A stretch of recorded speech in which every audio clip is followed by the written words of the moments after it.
The sequence as a whole I conceived kind of as a series of Russian dolls in a way. You think it's going to be a car chase, then it's the shootout here in the marketplace.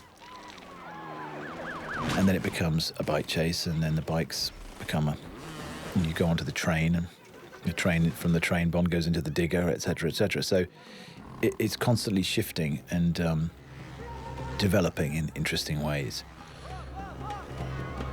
This was actually one of the most amazing locations, the centre of Istanbul. We really took it over, and they were immensely generous and supportive in giving their local monuments over to us.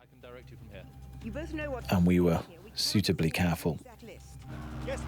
The MI6 set was built at Pinewood, and we shot it quite separately. And in fact, there's a lot of sequences in the movie in which people are trying to communicate with each other on headsets and earpieces that were shot a long, long time apart.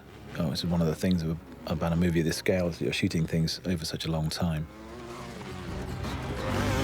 And here, this is a nice mixture, I think, of stunt work and Daniel and Ola, who plays Patrice so very well, even though he never speaks, mixed in together.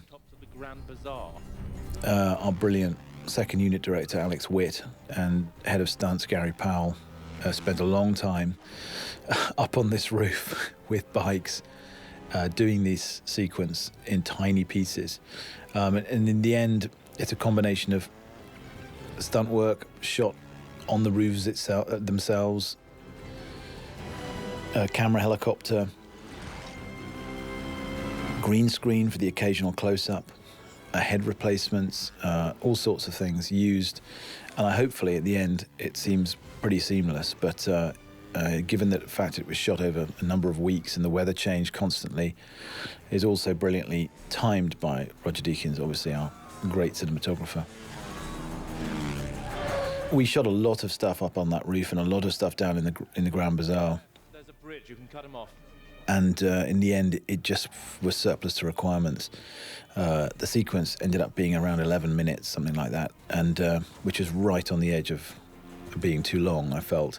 And we were very hard on stuff that didn't seem necessary or outstayed its welcome or in a way fetishized the action. You know, I think there's a great tendency to be bigger, louder, faster, and to sort of forget the story, almost as if the story stops and the action begins, and then the story doesn't start again until the action's over.